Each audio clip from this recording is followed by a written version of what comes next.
At dinner, my dad said something that shocked everyone. "Your nieces are the only ones who will amount to something, unlike your brother." Everyone laughed, and I could see the hurt in my brother Jace's eyes. I stayed quiet, but inside, I was boiling.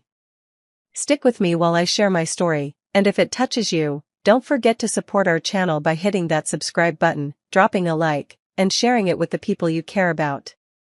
My dad always favored my nieces, always praised them, and constantly put Jace down.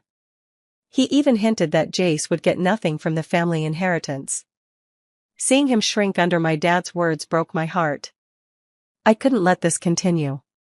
I started paying attention, quietly gathering evidence of Dad's favoritism and the unfair plans he had for the inheritance. I talked to distant relatives and old family friends to understand the full story. I realized my brother wasn't worthless, he was just being crushed by my dad's pride and arrogance. With the help of Rafe, a trusted family friend and lawyer, I learned how to protect Jace's rights. We worked in silence, making small moves to make sure Jace's achievements were recognized. I saw him gain confidence slowly. Finally, I arranged a family dinner, pretending it was just another gathering. I revealed Dad's manipulations and favoritism in front of everyone. His smug smile disappeared, replaced by shock. Jace, standing beside me, calmly confronted him. For the first time, he was seen and heard. It was a long road, but justice felt sweet. Dad couldn't humiliate Jace anymore, and our bond grew stronger.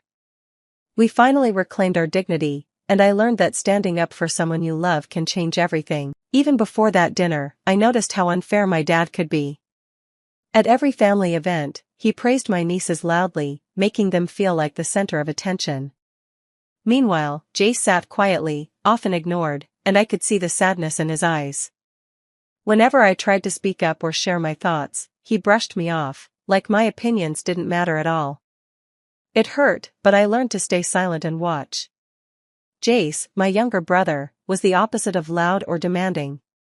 He was sensitive, kind, and tried to avoid conflict, but Dad's words always cut deeper because they were public, deliberate, and sharp.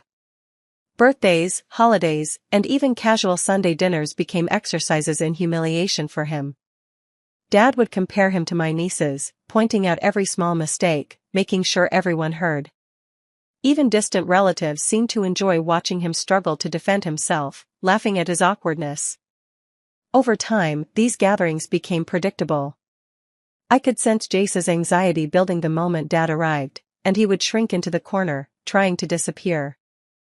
I hated seeing him like that. The house felt heavy during these moments, filled with tension I couldn't ignore.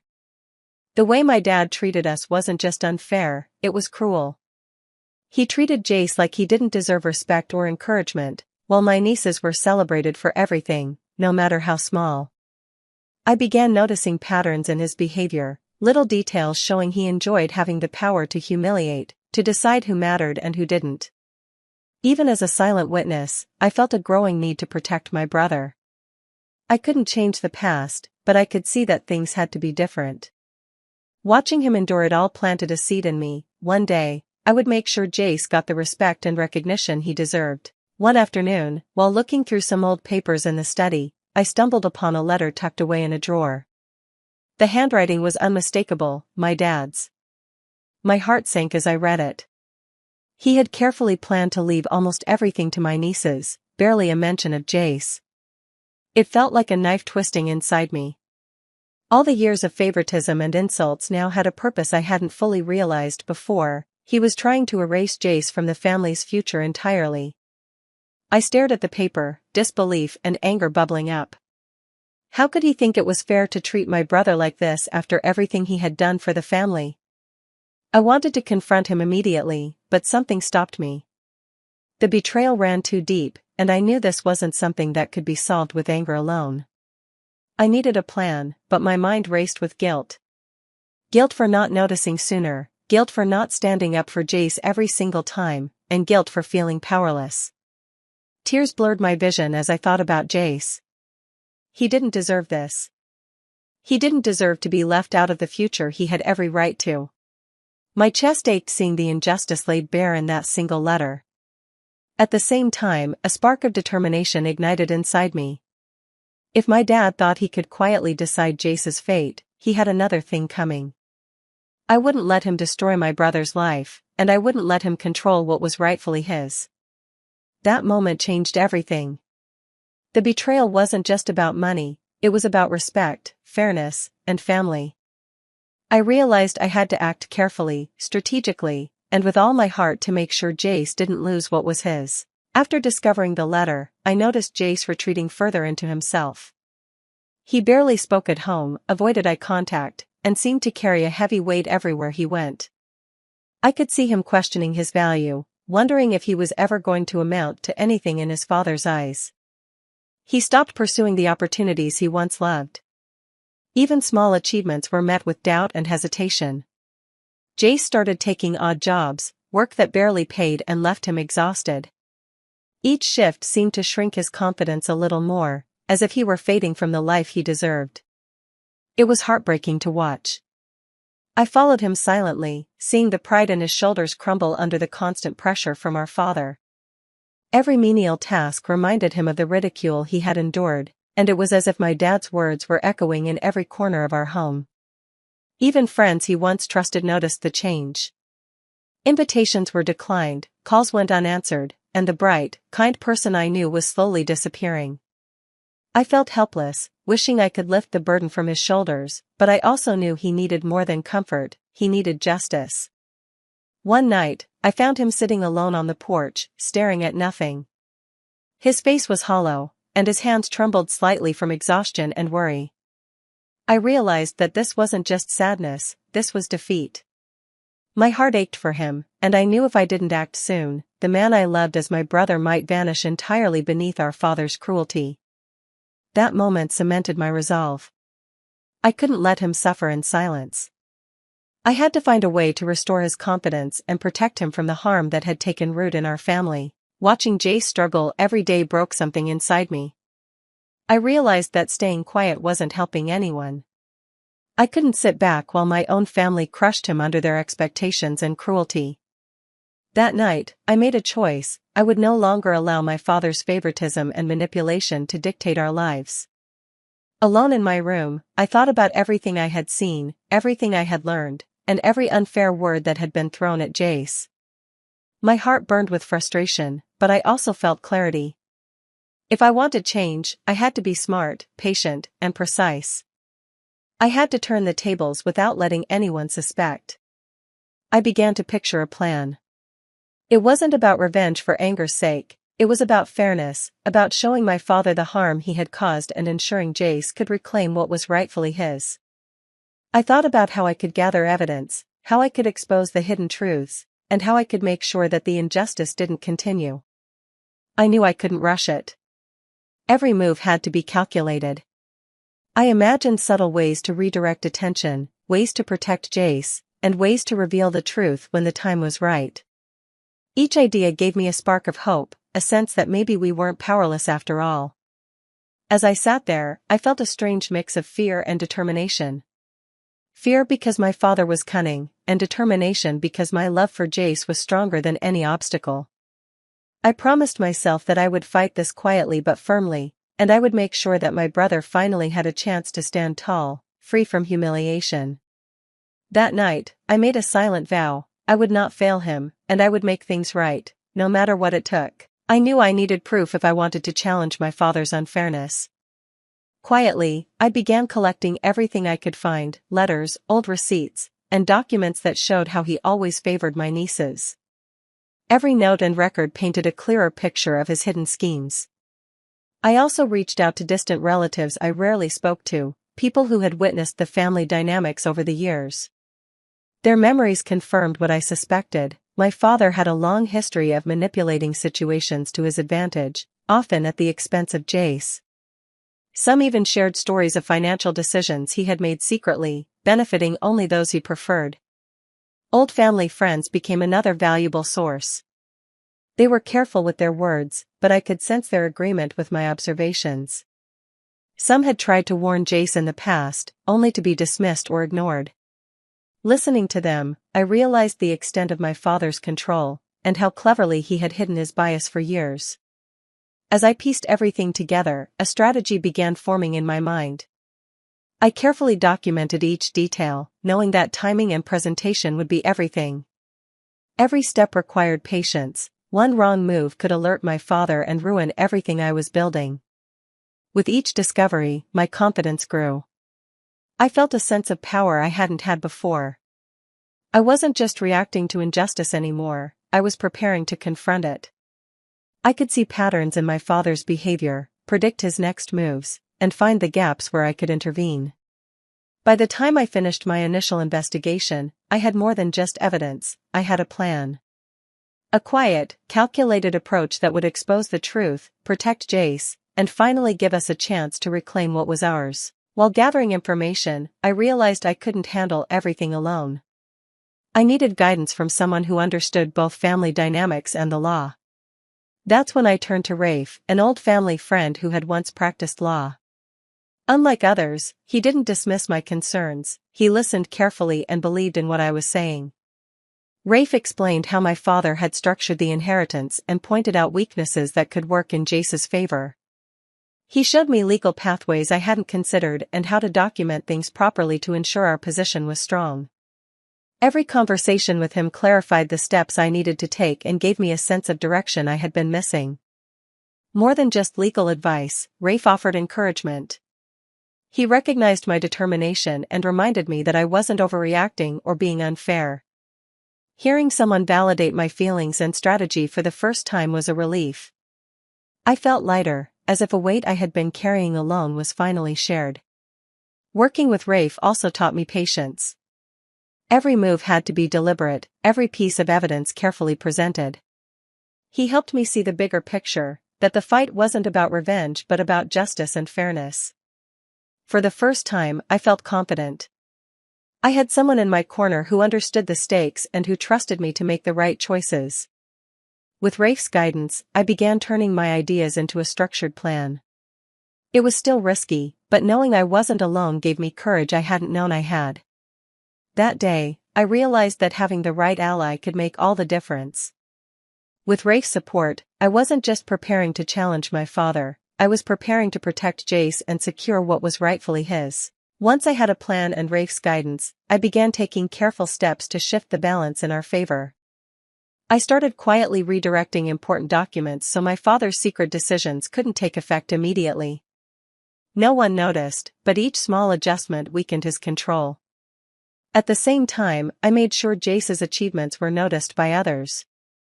I spoke to people at his workplace, highlighting his skills and contributions without making it obvious. Slowly, recognition began to reach him, boosting his confidence and reminding him that his efforts mattered. Every move had to be subtle. I couldn't let my father suspect that anything was happening behind the scenes. I learned to use timing and patience as my tools, letting small victories accumulate without creating confrontation. Even small gestures, like leaving evidence of his niece's unearned privileges in plain sight for relatives to see, created quiet tension. I watched as the pieces fell into place, each action making it more difficult for my father to maintain his carefully crafted image. Seeing the results gave me a sense of power I hadn't felt before. My brother's demeanor began to change too, he started smiling more, talking to colleagues with confidence, and believing in himself again. It was proof that these careful maneuvers were working. I also learned to anticipate my father's reactions, predicting how he would respond to each small disruption. It became a game of strategy, and every success fueled my determination to continue. With each passing day, my plan grew stronger, and the tension in the house increased. The balance of power was quietly shifting, and I knew that the moment for a bigger confrontation was drawing nearer. I decided it was time to bring everything together. I suggested a family dinner, pretending it was just another gathering, so no one would suspect what was coming. Invitations were sent casually, and the house was filled with the usual chatter and laughter. As everyone arrived, I carefully observed their moods. My father carried his usual smug expression, clearly expecting to assert control once again. My nieces were excited and confident, chatting about their accomplishments, fully unaware of the shift about to take place. Jace, on the other hand, appeared tense but calmer than I had seen him in months. I gave him a reassuring glance, silently telling him that this time, things would be different. I felt a mix of nerves and determination, knowing the next few hours could change everything. The table was set, conversations were flowing, and I maintained a calm demeanor, hiding the preparation and documents I had gathered. Every move, every glance, was intentional. I let the atmosphere feel normal while the tension quietly built beneath the surface. I noticed my father making subtle jabs at Jace, expecting laughter from the family. The nieces smiled knowingly, ready to join in. But I could see the first hints of doubt forming in my father's eyes. He hadn't anticipated that something was unfolding behind the scenes. Inside, I felt my heart race. Months of planning, patience, and quiet work were about to meet the moment of truth. I had to stay composed and make sure the timing was perfect. That evening, the stage was set. Everyone believed it would be just another dinner where Jace would shrink into the background. But I knew differently. The evening was about to expose hidden truths, shift power, and finally give Jace a chance to stand tall. Once everyone was settled, I began subtly introducing the topics I had prepared. I started sharing details of past events, framed carefully so the truth would become clear without sounding like an attack. Slowly, I brought out the evidence I had gathered, letters, financial records, and notes that showed how my father had favored my nieces and manipulated the inheritance. At first, there was a mix of curiosity and confusion at the table. Relatives leaned in, reading through the documents I handed around. Their expressions shifted from polite interest to disbelief as the patterns became undeniable. I described situations where my father had altered plans in secret, shown bias, and deliberately undermined Jace's chances. I spoke calmly but firmly, letting the evidence speak for itself. Every word was deliberate, every moment calculated to reveal the truth without exaggeration. For the first time, the family saw my father's actions without filters. His smugness began to fade, replaced by surprise, then frustration, and finally, embarrassment. The laughter that had once accompanied his jabs at Jace disappeared completely. The room was filled with stunned silence as relatives processed what had been hidden from them for years. Jace, sitting beside me, looked relieved but cautious, watching the scene unfold. I could see his pride returning, slowly replacing the weight he had carried for so long. My father tried to defend himself, but the evidence was overwhelming. Every lie he had relied on, every act of favoritism he had assumed would remain secret, was now exposed. The truth hit him harder than anything anyone could say. That night marked a turning point. The hypocrisy was clear, the injustice undeniable, and the family had witnessed the reality of his actions. For the first time, my father was not in control, and the balance had shifted. After the evidence was revealed, I could see a change in Jace. The fear and hesitation that had weighed him down for so long were slowly giving way to determination. I stayed close, offering quiet support, letting him know he wasn't alone in facing our father. For the first time, Jace spoke clearly and firmly. He addressed our father directly, his voice steady and confident. He laid out what he deserved, both legally and morally, pointing out how the favoritism and manipulations had affected his life. The words that had been trapped inside him for years finally found a place to be heard. I watched him stand tall, shoulders back, meeting my father's gaze without flinching. Every sentence carried the weight of months of preparation, months of silent suffering, and months of careful planning. It was as if the boy who had once shrunk under scrutiny had grown into the man he was always meant to be. The family watched in awe. Some exchanged glances, realizing the courage it took for Jace to speak so openly. My father, confronted with undeniable truth and a son asserting his rights, struggled to respond. The power he had always relied on crumbled in the face of honesty and dignity. I felt a surge of relief and pride. Seeing Jace claim his rightful place was more satisfying than any revenge I could have planned. This was justice, measured and fair, and it felt deeply personal. In that moment, we both understood that we had changed the family dynamic. Jace was no longer silent or overlooked. He had found his voice, and together, we had proven that respect and fairness could not be denied. The humiliation he had endured for so long was finally replaced with recognition and strength. Once Jace asserted himself, the atmosphere shifted completely. My father's arrogance, built over years, began to crumble. The nieces, who had always assumed they were untouchable, started noticing the consequences of his favoritism. Their confident smiles faded as they realized the truth: they had been given advantages that weren't earned.